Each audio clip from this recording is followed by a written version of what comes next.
ressenti, c'est que Noël pour nous n'est pas fini. Le Père Noël est passé. Regardez, on a pris possession du terrain, les enfants sont dessus.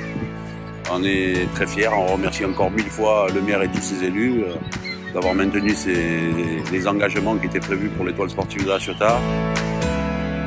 On est ici en présence d'un nouveau terrain en gazon synthétique donc pour la ville de La Ciotat, pour lequel on a développé une nouvelle technologie qui est en fait un remplissage en noyau d'olive. Donc le noyau d'olive vient remplacer toutes les billes de caoutchouc qu'on peut retrouver un peu partout. Cette technique qui nous a été proposée par l'entreprise Méditerranée Environnement est une première en France. Nous avons choisi cette technique malgré un léger surcoût. C'était un choix, une volonté de la ville de La Ciotat que de mettre en œuvre une solution qui avait un impact neutre pour l'environnement.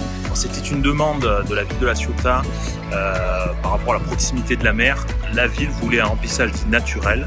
Et donc aujourd'hui, plus aucun souci de pollution puisque le noyau d'olive peut partir même en direction de la mer. Il n'y aura aucune pollution puisque c'est un matériau qui est 100% naturel.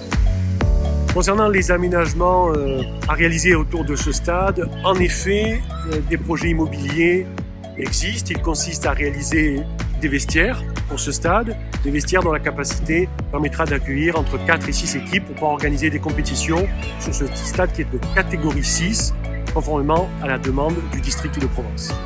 Mais voilà, il n'y a pas de construction, il n'y a pas de bâtiment, il y a bien un terrain de football pour la jeunesse et pour le club de l'étoile sportive de La Ciotat, ainsi que des parkings. On sait qu'on va avoir des nouveaux vestiaires en attendant la réfection de la tribune, donc on est aussi satisfait des engagements tenus par la mairie et par les élus. Le gazon est certifié FIFA et répond à toutes les normes de qualité sportive de la Fédération française de football. Meilleures conditions pour les enfants, pour la préformation et pour la formation de nouveaux joueurs et des joueurs de La Ciotat. Donc vraiment satisfait et parole tenue comme on dit.